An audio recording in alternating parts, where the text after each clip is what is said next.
Salvador Garcia. Thank you, Salvador. Thank you. Do you need that? There you go. Hi. Thank you. Hello, everyone. Good afternoon. Following up from the previous talk that we had, I'm going to talk a little bit about how SMEs can face the new world that is coming. At Ebury, we help SMEs in their international trade.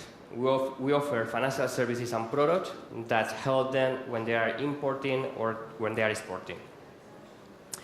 So we are going to talk a little bit about how we help them, but also about how the whole ecosystem is helping them and things are reshaping. SMEs are very important. I think some of these numbers were also mentioned before. SMEs are 99% of all companies when you look at Europe. Clearly, there's a lot of small ones there, but when you look at employment in Europe, they account for, I think it is 70% of employment in Europe compared to 50% in the US. So there is a gap between the two. Very relevant SMEs for the European economy. But not only that, they are not also very relevant for the economy, also for our society and for innovation. If you look at UK companies that are working on clean tech innovation, 19% of those are SMEs.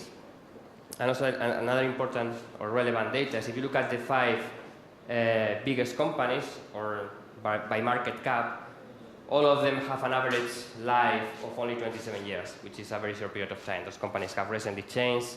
Nowadays, they are the big tech companies like Google, Facebook, or Amazon. So we are truly impressed with these companies on our day-to-day because we see how they can face uncertainty and how they can face adversity in their day-to-day. They face a lot of problems, SMEs. If you look at survival rate for SMEs, it's only 50% after 5 years, and if you go 10 years, it's only 33%.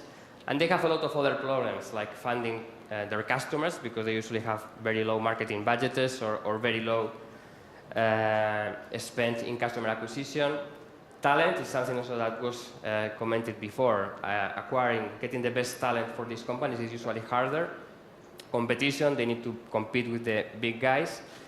Access to finance in the recent years is not that much of a problem, but if you look back to 2009, for instance, that was #1 or #2 concern. So when a credit crisis comes, banks tend to reduce the balance sheet, and they pull back first from SMEs rather than from big corporations. But there's another problem that we see that they are facing when we are dealing with them on the day-to-day, and it is that these companies are not getting the share of global trade that they deserve in terms of what they account for employment as a share of the economy. If you look at global trade, has grown very rapidly. The last 10 years or the last 20 years, globalization has been one of the main drivers behind the prosperity of our society. And if you look at the employment that is generated by the growth of export, is very relevant when you look at Europe. But now when you look at the percentage of the export volume that is done by SMEs, it's only 34% or 38% when we look at imports. Why is that? What are the barriers for these small companies to trade more? I mean, clearly these companies don't have an easy life within their borders, let alone when they go to faraway countries. They have to face a lot of problems from trade barriers, knowledge, intellectual property, and so on. But we have some bright spots, looking that things are changing. We see that some of these SMEs, most of our clients, start importing from one country, and from there we see how they start globalizing themselves. They start importing from other countries and they start exporting as well. If you look at some statistics, this is the cumulative growth of SMEs in a 3-year period from 2012 to 2015. On average, they grew 10%, but if you look at the companies that had a very high intensity of exports, they grew more than 20%. And we're the ones that actually reduce a little bit employment, so they increase the productivity a lot. Also, if you look at percentage of companies that export in some countries like Germany, US, or South Korea, and you compare that percentage to the percentage of companies in those countries that are eBay sellers and also export, there's a huge gap. So you see that like innovations like eBay or e-commerce through platform is making export much easier in those sectors. So when we look at financial services or financial challenges that these companies face, which is more closer to what we do, there are a lot of problems, from exchange risk. When you are importing or exporting, the fluctuation in currency value is very relevant for your business. Transaction costs tend to be very high. The guys from TransferWise were discussing before how when you start sending money abroad, you suddenly get hit with very high fees. Access to collection accounts is very difficult. Getting bank accounts working within your country is sometimes challenging. When you move to other countries, it's significantly harder.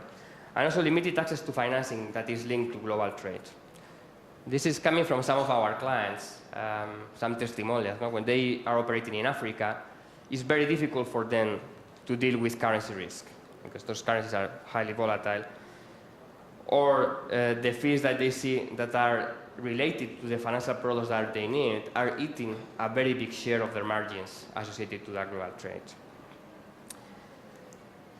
So what is what we do? I think that's why Ebury has grown quite rapidly over the last few years, because these companies are becoming more global and there is a big gap for a platform to help them. At the moment, we are dealing with more than 24,000 of these small and medium-sized enterprises. We have 12 offices across Europe, and we are doing more than 15,000 transactions per month in more than 140 currencies. What is what we do for these companies? We're a very agile payment provider in very remote locations and obscure currencies of the world. We help them with FX hedging, not only managing FX risk, but also minimizing the liquidity that they need to post in order to manage that risk. Attractive pricing, transparency, and lending as well. So we help them with import lending at the moment, and we are evolving the product also into export lending to offer them more liquidity in a different context that we are not offering at the moment. And also international collections, when they are exporting to certain countries, the ability to collect in local currencies and in local markets. But for us, it's not only the products, or as it was discussed before, that technology is lowering the cost of providing these products. For us, it's also the quality. Technology and the data behind allows us to improve the quality of our products. We are able to make international payments very fast, the same day. When we approve FX lines for FX hedging of imports or exports, our average time of approval is 60 minutes. And when we are looking at lending lines, our average approval time is 2 days. And collections, now we can offer in more than 60 currencies. These are a couple of examples of some of our clients. One of them is a Greek manufacturer that was exporting into Turkey. So Turkey is a very volatile currency. It has been even more in the recent past. How did we help them? So we helped them the ability to collect in Turkish lira. The problem that they were facing is that when they were selling into Turkey, they thought that they would be selling more if they could price their goods in Turkish lira. And that's what happened. We offered them the ability to price their goods in Turkish lira, to collect Turkish lira directly from their clients, to eliminate the hedging, the FX risk, so the hedging solution, so that they don't need to deal with that FX risk. And as a result, they saw that their exports grew by 30% in Turkey that year. Also, we have here another example of a Spanish contractor working in Africa.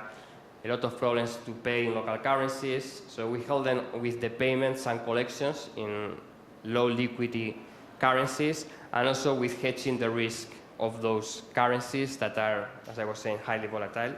And additionally, financing facilities of $500,000 in order also to grow the business that they were doing in the region.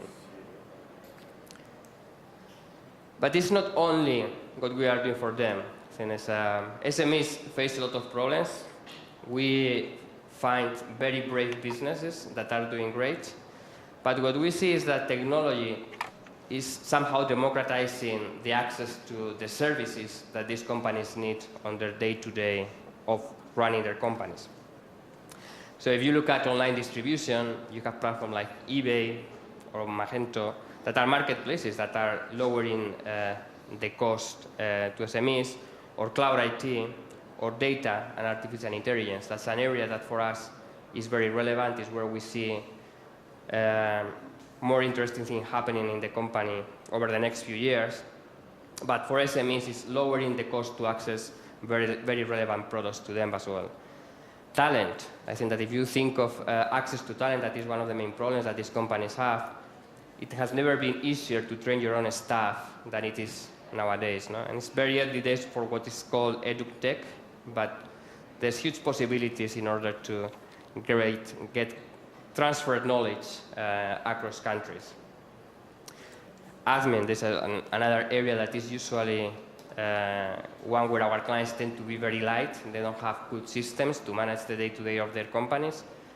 Now they've got tools from legal or HR or travel. So managing their accounting and their finances is much easier with applications that are web-based. And also when you move into insurtech and fintech, there's a lot of companies that you've heard of today that are offering very good products of very high quality to these companies. So what we are doing at Ebury somehow can be summarized in a nutshell, like bringing products that were previously reserved for big corporations to SMEs at a cheaper price and at a higher quality. That we are doing for financial products associated to global trade. Many other companies are doing in many different areas and for many different products and services that these companies consume on a day-to-day.